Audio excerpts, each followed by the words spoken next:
Vayamos a la palabra del Señor en Lucas 6, 27 al 36.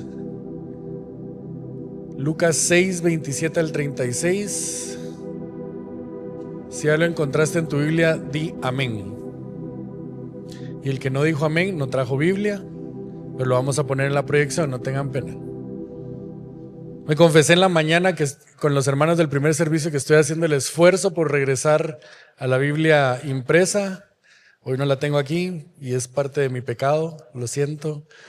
Pero sí les animo a que hagamos el esfuerzo de regresar a la Biblia impresa. Es muy especial poderla tener impresa. Y esto nos distrae mucho también, muchas distracciones aquí en estos aparatos. Pero vamos a leer la palabra del Señor en Lucas 6, 27 al 36, que dice: pero a ustedes, los que oyen, les digo, amen a sus enemigos, hagan bien a los que los aborrecen, bendigan a los que los maldicen, oren por los que los insultan. Al que te hiere en la mejilla, preséntale también la otra, y al que te quite la capa, no le niegues tampoco la túnica. A todo el que te pida, dale, y al que te quite lo que es tuyo, no se lo reclames. Y así como quieran que los hombres les hagan a ustedes, hagan con ellos de la misma manera. Si aman a los que los aman, ¿qué mérito tienen? Porque también los pecadores aman a los que los aman. Si hacen bien a los que les hacen bien, ¿qué mérito tienen? Porque también los pecadores hacen lo mismo. Si prestan a aquellos de quienes esperan recibir, ¿qué mérito tienen? También los pecadores prestan a los pecadores para recibir de ellos la misma cantidad. Antes bien, amen a sus enemigos y hagan bien, y presten no esperando nada a cambio, y su recompensa será grande, y serán hijos del Altísimo. Porque Él es bondadoso para con los ingratos y perversos. Sean ustedes misericordiosos, así como su Padre es misericordioso. Oremos. Padre bendito, estamos hoy reunidos, Señor, como tus hijos, como tu pueblo, dispuestos, Señor, a escuchar tu palabra. Así que pedimos, Señor, que por la obra de tu Espíritu nuestro corazón sea tierra fértil, que tu palabra sea sembrada en nuestros corazones y dé mucho fruto, Señor. Oramos por nuestro pastor Emanuel, Señor, que tú le des fuerzas físicas para este momento del día, Señor, que tú le des claridad en su mente para transmitir a tu pueblo lo que tú has revelado en tu palabra. En el nombre de Jesús oramos.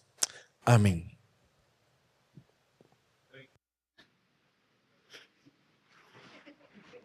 ¿Me escucharon? Sí, pueden sentarse. Buenos días a todos. No les costó venir. Hay 21K en Misco y está difícil el tráfico, dice. Seguimos con nuestra serie de Lucas. Estamos en la segunda parte, la misión de Jesús. Y desde el inicio, Lucas nos ha presentado a Jesús como el Rey Divino que viene a inaugurar un nuevo reino. El reino de Dios, que no es como los reinos de este mundo. En los capítulos anteriores hemos visto que este reino irrumpe, pero no con ejércitos o con tronos, sino irrumpe con gracia, humildad y verdad. Dios rompe el silencio de los siglos. 400 siglos habían pasado sin que Dios se pronunciara. Y ahora Él proclama al Rey prometido. Y ese Rey prometido, ya Jesús, es ahora lleno del Espíritu Santo. Y por medio de la llenura del Espíritu Santo, escoge a sus discípulos. Aquellos que van a proclamar este reino de los cielos hasta los confines de la tierra. Y después Jesús comienza a enseñarles a sus discípulos. Famoso Sermón del Llano. La versión de Lucas del Sermón del Monte. Sentado, tranquilo, en un llano, comienza a enseñarle a sus discípulos. Y comienza a enseñarle que este reino es totalmente distinto al reino de este mundo. Este reino es un reino invertido. Parece que todo está al revés. Parece que las cosas que más se valoran en el reino de este mundo son las cosas que se desprecian, se lamentan en el reino de los cielos. Y al revés, las cosas que más se valoran en el reino de Dios son las cosas que pues no queremos, las cosas que el reino de este mundo más desprecian. Entonces Jesús comienza a proclamar eso. Y la semana pasada vimos las bienaventuranzas y los ayes, los lamentos. Y el pastor Justin nos enseñó que es una vida buena, una vida bien vivida, una vida floreciente. Y es contrario también a lo que es una vida buena a los estándares de este mundo. Esta vida es diferente. Y ahora entramos a otros versículos. Jesús continúa con el sermón del llano, pero con uno de los mandatos más antinaturales y contraculturales que podemos leer. Jesús expresa el escandaloso amor del reino. Esa es la idea central del día de hoy y eso es lo que nos guiará en toda nuestra prédica. Y si hoy, pues, te distraes, quisiera que solo te quedaras con esta idea, esta única idea. El escandaloso amor del reino ama a sus enemigos, no es por condición y sigue el ejemplo de Dios. Lo voy a repetir. El escandaloso amor del reino ama a sus enemigos, no es por condición y sigue el ejemplo de Dios. Así que vamos a ver parte por parte de cada una de estas. Y lo primero es que vamos a ver que el amor del reino ama a sus enemigos. Ese es mi primer punto.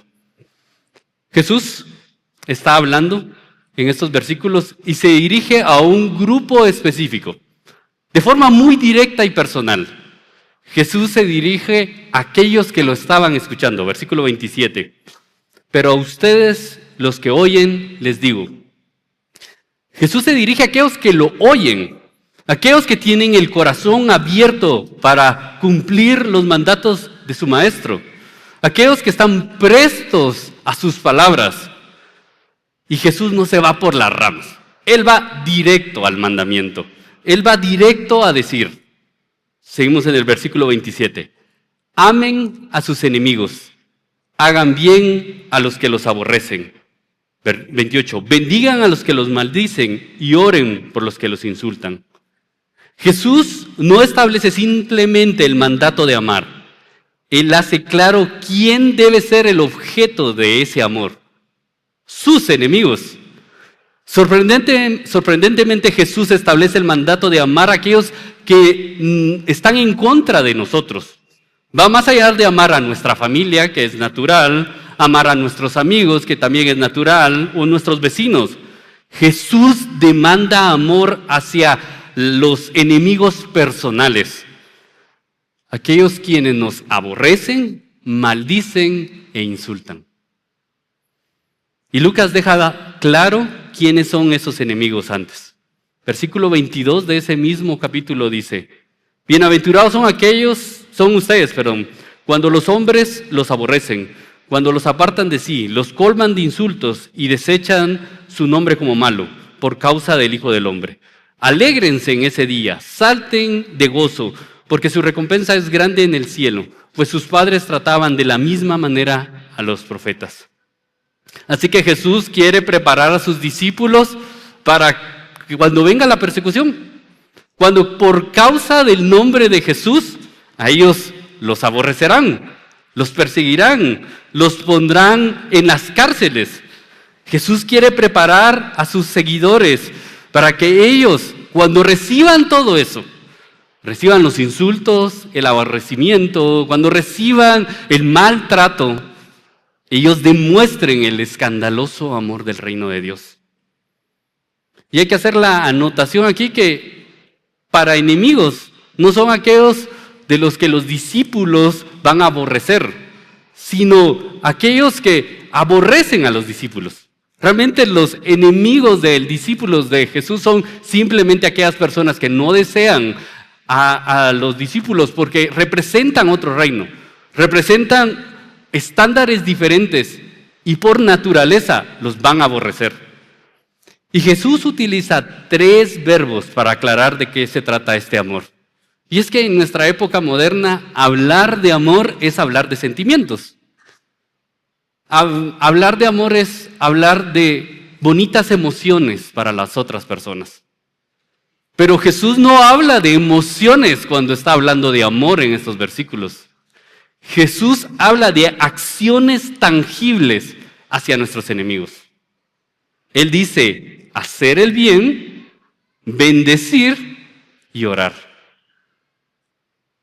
Primero comienza, hagan bien a los que los aborrecen. Para Jesús no es suficiente que no haya deseos de venganza o de desprecio. Es necesario manifestar el amor verdadero con actos de bien hacia nuestros enemigos. Los deseos de correspondencia por la maldad recibida en contra de los discípulos se diluye y nace la construcción de un bien por el enemigo. El término que utiliza aquí Lucas es belleza de comportamiento. Los discípulos de Jesús, los ciudadanos del reino, son de un trato amable, afable, buscan el bien hacia sus enemigos. ¿Se recuerdan las palabras de Salomón en Proverbios? Si tu enemigo tiene hambre, dale de comer. Y si tiene sed, dale de beber. Esto es lo que Jesús está demandando de los discípulos de Él. Que visiblemente demuestren las cualidades del reino de Dios. Y Jesús continúa, bendigan a los que los maldicen. Para Jesús no basta simplemente la pasividad ante la maldición. El discípulo de Jesús no solamente no reacciona en contra de la maldición, pero debe de bendecir al agresor. Esto muchas veces significa simplemente ser discreto. No buscar cada oportunidad para decir, ¿sabes lo que me hicieron? ¿Sabes cómo me trató él? Sino que los discípulos de Jesús callan cuando sea necesario.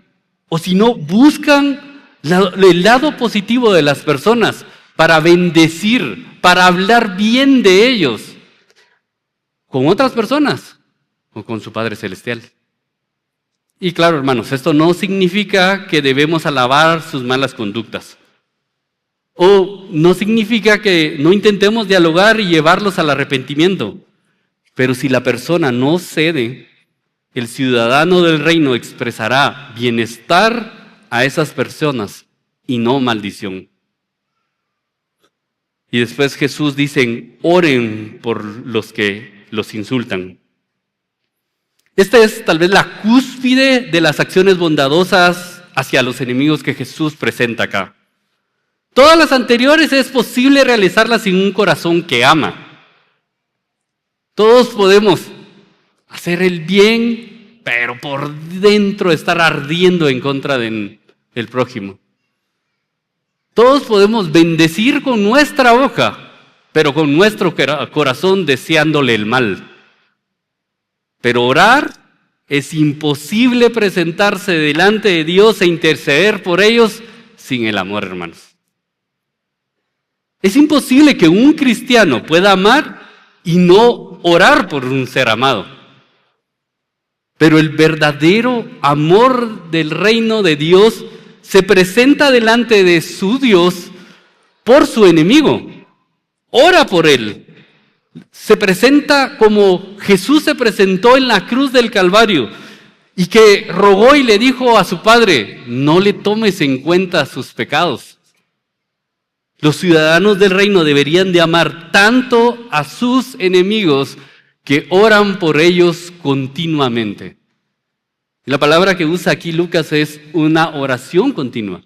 No es una oración que lo hacemos simplemente para quitarnos y decir, ojalá que le vaya bien, sino es una oración continua, tenerlos presentes en nuestras oraciones. El verdadero amor del reino, Señor, presenta a su enemigo. Y ahora Jesús utiliza dos situaciones como ejemplo. Él ejemplifica cómo se vería esto.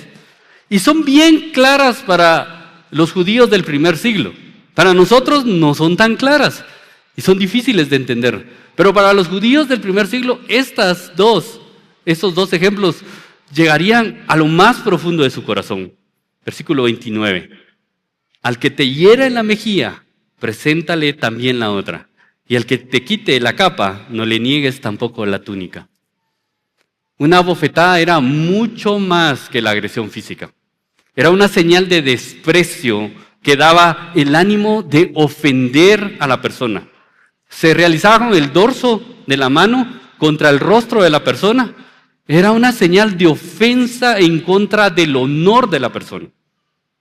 Una muestra de desprecio. Para el judío del primer siglo, esta era la ofensa mayor que podría haber recibido en contra de su orgullo o su dignidad. El equivalente moderno, y podría ser algo parecido, es como que te escupan en la cara y te digan una mala palabra. Te están ofendiendo en tu orgullo. No es una agresión física principalmente. Pero Jesús, al expresar que se coloque la otra mejilla, implica que el ciudadano del reino tiene su dignidad y orgullo arraigado en un lugar más poderoso que la aprobación o desaprobación de las personas. Su dignidad está firmemente arraigado en el Evangelio y por eso no responde de la misma manera. Entonces, los hijos de Dios no deberíamos de ofendernos fácilmente. Deberíamos de ser de un espíritu manso que tiene sus emociones bajo control, que tiene su temperamento bajo control y no responde rápidamente ante la ofensa, y especialmente cuando es una ofensa hacia el orgullo. Y tampoco este texto no debe llevarse al absurdo de que debemos permitir agresiones físicas sin la defensa personal. O que tampoco debemos intentar hablar con conversaciones francas y amorosas a nuestros agresores. Pero esas conversaciones francas y amorosas deben estar quitadas del orgullo. La bruma del orgullo debe haber sido disipada. Y debemos de hablar francamente, con amor.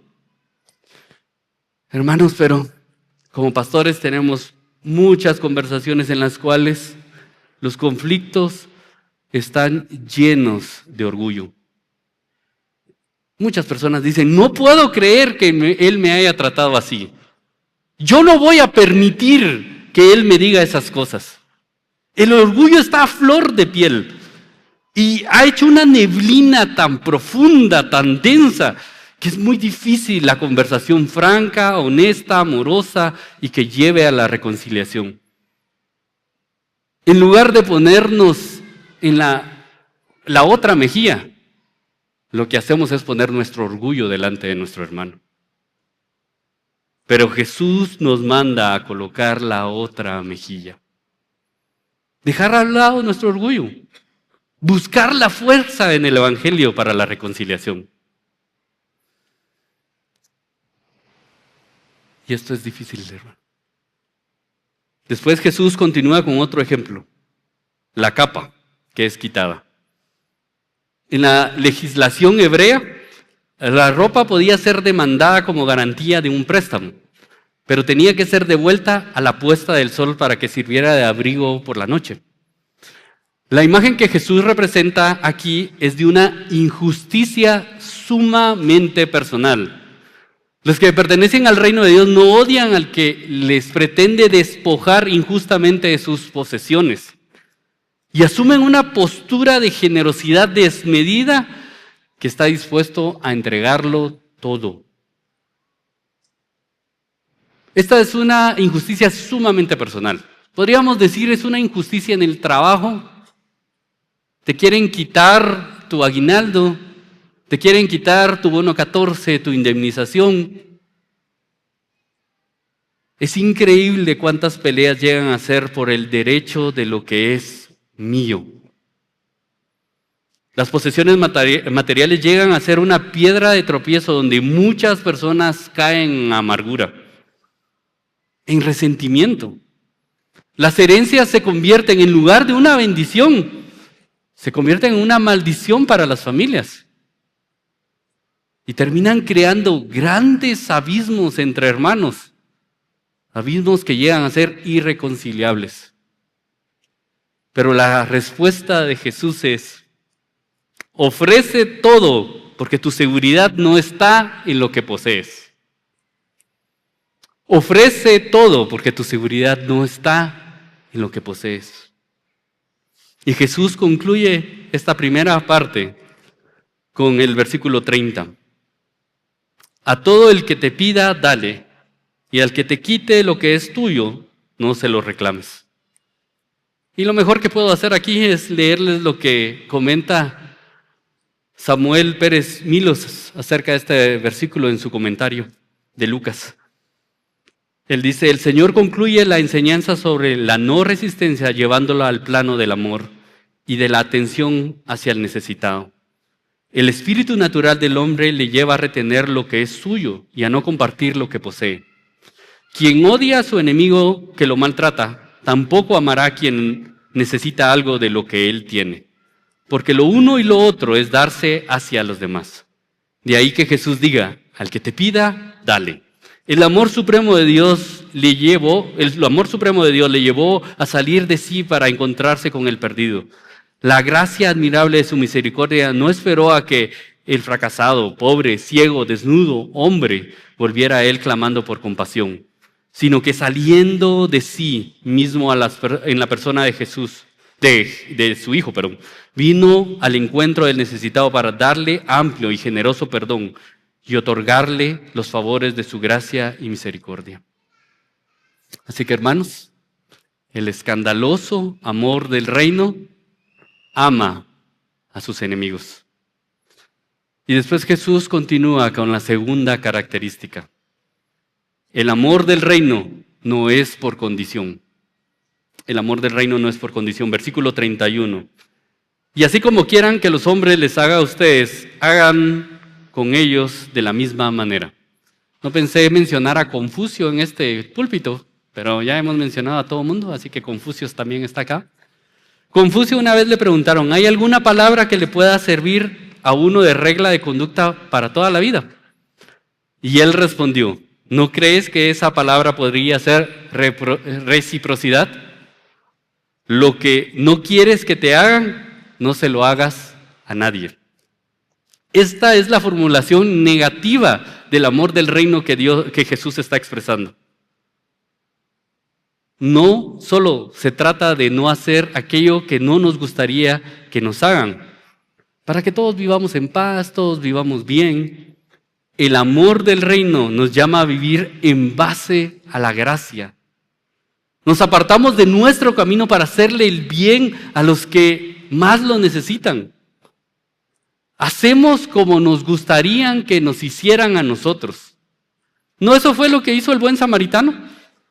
Aún a pesar que los judíos y los samaritanos eran enemigos entre sí, él respondió con gracia, se acercó a él, vendó sus heridas, lo montó sobre su propio caballo, lo llevó al alojamiento y lo cuidó.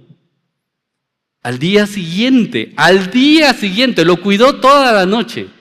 Y al día siguiente sacó de su dinero y se lo dio al dueño. Y oigan las palabras que dijo: cuídenmelo, y lo que gaste usted de más se lo pagaré cuando yo vuelva.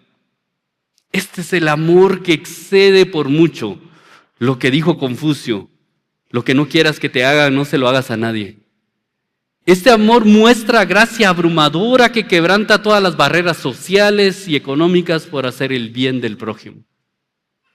Esa es la precisa forma en la cual Jesús demanda de sus discípulos que amen.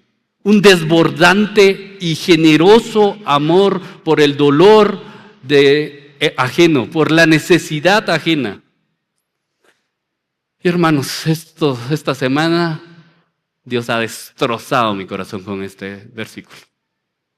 Yo me declaro corto y aún omiso de ese amor. Yo no manifiesto ese amor, hermanos. Yo veo la necesidad y yo no me desbordo en generosidad para el prójimo. Yo muchas veces retengo primero para mí antes de dar. Hermanos, cuánto necesito yo que el Espíritu Santo obre en mi corazón. Y así que Jesús presenta 3 características con ejemplos concretos de cómo luce ese amor. Versículo 32. Si aman a los que los aman, ¿qué mérito tienen? Porque también los pecadores aman a los que los aman. Si hacen bien a los que les hacen bien, ¿qué mérito tienen? Porque también los pecadores hacen lo mismo. Si prestan a aquellos quienes esperan recibir, ¿qué mérito tienen? También los pecadores prestan a los pecadores para recibir de ellos la misma cantidad. Jesús afirma que amar por ser correspondido es simplemente una forma natural de nuestro corazón. No hay gracia manifiesta. Esto es más que amor, tal vez interés propio. Pero Jesús, mediante una pregunta retórica, dice, ¿qué mérito tiene? En el original más suena como, ¿qué gracia hay? No hay ninguna gracia manifiesta hacia estas personas. No hay amor del Padre expuesto en esto. Es lo mismo que hace un corazón natural, un pecador natural, amar a aquellos que los aman. Pero el discípulo debería buscar un amor desinteresado, que alcanza ampliamente y que no busca correspondencia simplemente. Ama no porque la otra persona lo ama, sino ama porque él ha sido amado y perdonado y valorado mucho más de lo que él pueda haber deseado. Así que Jesús repite esas mismas preguntas retóricas 3 veces. 3 veces nos hace ver que amar a aquellos que nos aman es de un corazón natural. Prestar a aquellos que nos prestan es de un corazón natural. Bendecir a aquellos que nos bendicen es de un corazón natural. Pero Jesús demanda de sus discípulos un amor que no sea natural. Y otra vez estas enseñanzas no deben de llevarse al absurdo de excluir el discernimiento y la sabiduría para evitar la defraudación o evitar que cuando no haya necesidad se dé. Pero hermanos, muchas veces llegamos no con espíritu generoso, sino un espíritu ya de retener. Así que el escandaloso amor del reino ama a sus enemigos y no es por condición. La tercera característica del amor. El amor del reino sigue el ejemplo de Dios. El amor del reino sigue el ejemplo de Dios. Jesús termina su discurso en esta parte, repitiendo la idea que había dicho. Versículo 35. Antes bien, amen a sus enemigos, hagan bien y presten no esperando nada a cambio. Jesús deja bien en claro qué quiere que hagan sus discípulos. Y podemos estar hoy escuchando este sermón y al escuchar lo demandante, lo escandaloso del amor que Jesús demanda de nosotros, podemos darnos cuenta que esto va completamente en contra de nuestro corazón. Completamente en contra de nuestros deseos. Incluso puede ser que en este momento tú, al escuchar, se te vienen muchas relaciones conflictivas o algunas relaciones conflictivas que has tenido. Puede ser que en este momento estés dominado por el dolor, el enojo, el rechazo hacia una persona. Tal vez en lugar de estar haciendo la reconciliación, estás haciendo exactamente lo contrario. No estás hablando, estás guardando rencor, estás guardando amargura en tu corazón, estás haciendo exactamente lo opuesto a lo que Jesús te está demandando. Y cuando escuchas la palabra, lo primero que te sale en tu corazón es, oye Jesús, eso es imposible. Eso no sale de mi corazón. Y Jesús sabía que eso era imposible. Jesús sabía lo elevado que era este estándar. Y por eso nos brinda la llave para abrir esa puerta. La forma que nuestro corazón puede amar de esa manera es por medio del ejemplo de Dios. Versículo 35. Y su recompensa será grande, y serán hijos del Altísimo, porque Él es bondadoso para con los ingratos y perversos. Sean ustedes misericordiosos, así como su Padre es misericordioso. Si observamos con cuidado, Jesús está diciendo primero que la naturaleza de Dios es ser bueno con los perversos e ingratos. Todas las personas, Todas las personas a las cuales Dios ha mostrado bondad son perversos e ingratos. Romanos 5:10 dice, porque si cuando éramos enemigos fuimos reconciliados con Dios por la muerte de su Hijo. Cuando éramos enemigos. O sea que todos los que han recibido misericordia de Dios es porque Él ha dado por pura gracia su bondad. Por pura gracia. ¿Sabes? Si eres parte del reino de Dios, si en este momento estás sentado porque eres un hijo de Dios, eres un enemigo adoptado por Dios. Eres un enemigo adoptado por Dios. Un enemigo que se opuso a la ley de Dios. Un enemigo que por causa de la amargura, el resentimiento, los deseos en contra de nuestro hermano, recibimos el juicio de Dios. Un enemigo que no hemos cumplido con los mandatos de Dios. Así que el ciudadano del reino es aquel que ha descubierto que es un enemigo de Dios, que él ha estado en contra del control soberano de su Dios. El ciudadano del reino es aquel que sabe que es un hijo de ira y que no merece el amor del Padre. Hermanos, sé que esto puede sonar duro, pero en nuestra cultura moderna nos enseña que todos somos hijos de Dios. Y que todos nacemos buenos.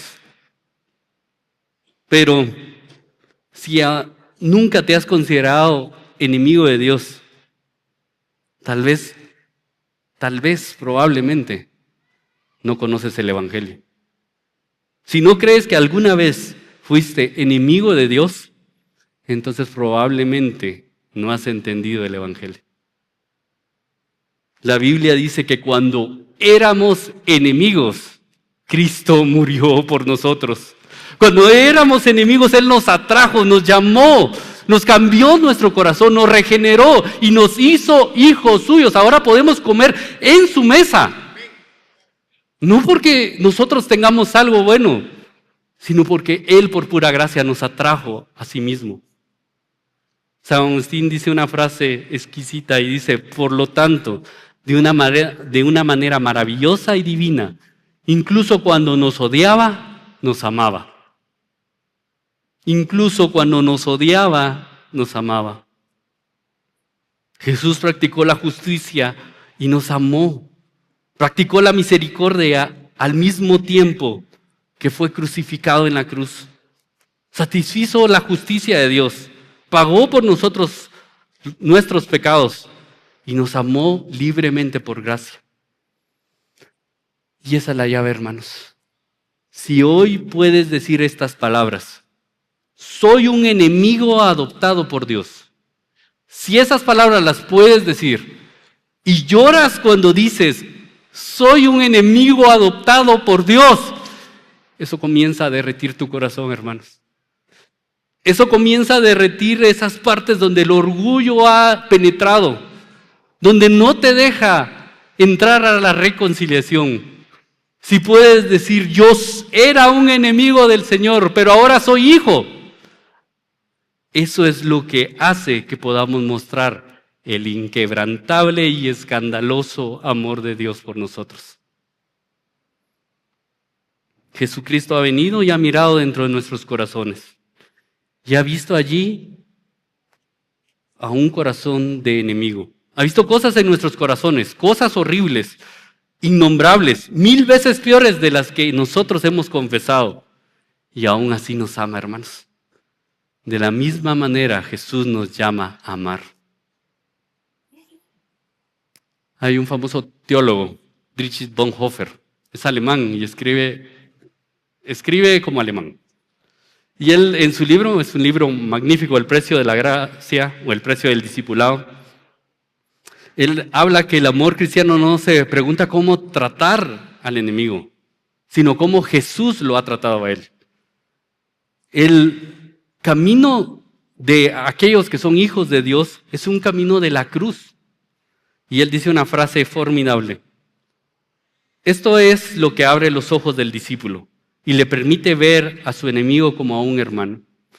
Sabe que debe su propia vida a aquel que, aunque era su enemigo, lo trató como a un hermano y lo aceptó.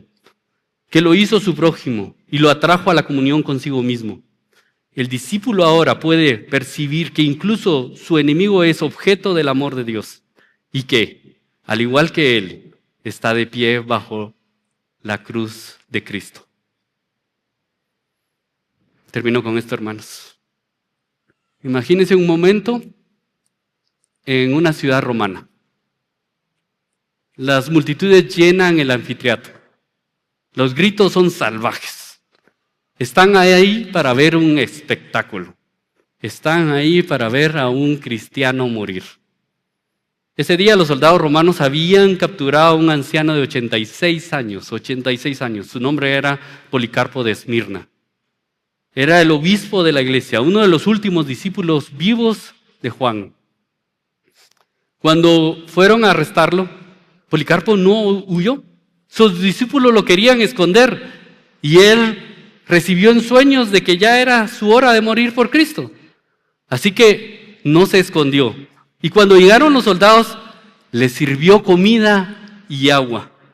Y les pidió 1 hora para orar por ellos. Y oró con tal fervor que muchos de los soldados se arrepintieron de haber venido por él.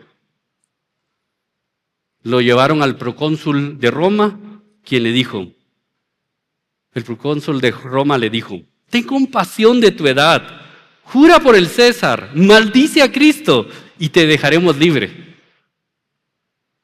Y Policarpo respondió con una de las frases que ha resonado por los siglos.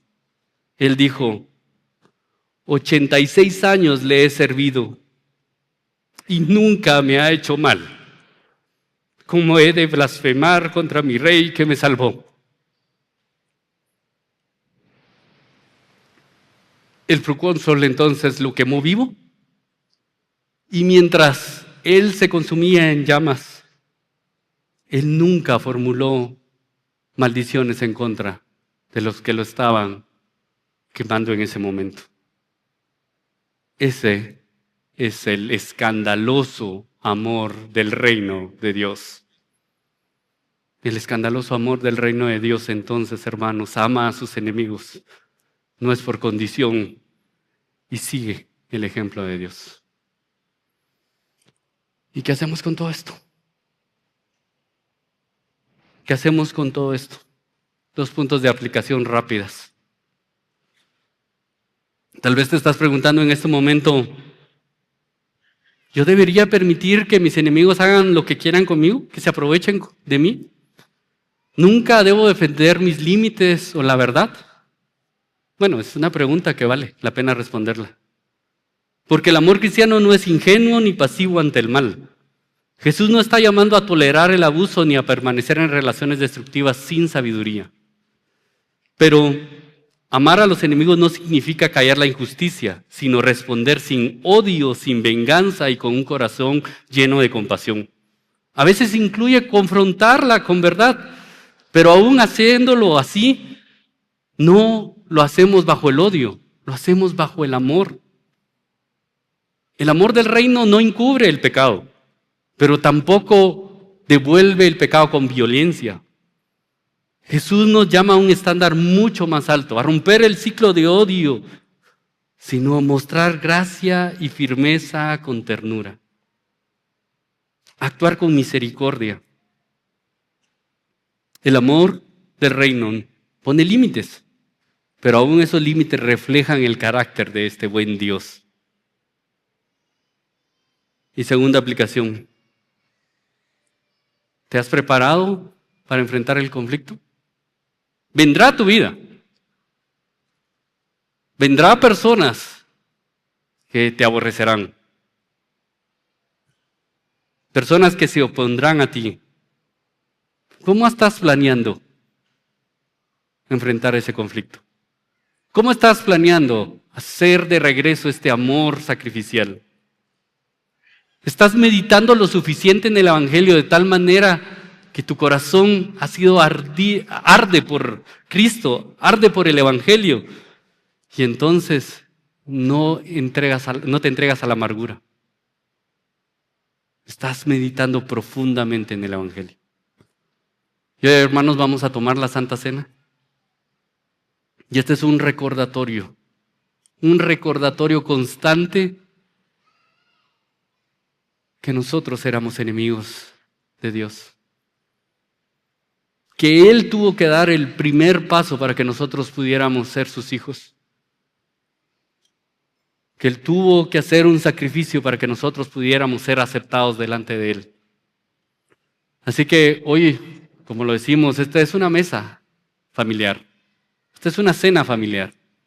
Y no quiere decir que tienes que ser miembro de Iglesia Reforma para tomar la Santa Cena, pero sí, quisiéramos de que pudieras haber reconocido que eras un enemigo de Dios y que ahora, gracias, eres salvo por pura gracia. Así que si has reconocido eso, te invitamos a que por favor participes de la Santa Cena.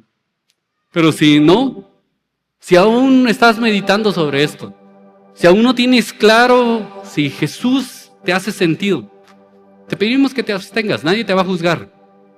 Este es un tiempo para que podamos meditar en el sacrificio de Jesús. A los padres también, aquellos padres que tienen hijos pequeños, este es un buen momento para explicarles el Evangelio. Y que esto se hace a aquellas personas, aquellos discípulos que han puesto su fe en Cristo Jesús. Y Jesús nos llama, y Pablo nos llama, a meditar antes de tomar la Santa Cena. Así que si estas palabras hoy te han llevado a reconocer algo, te han llevado a tener a alguien en mente, al arrepentimiento, este es un buen momento para que delante de Dios y delante de tu Padre puedas presentarte a Él. El tiempo es de ustedes.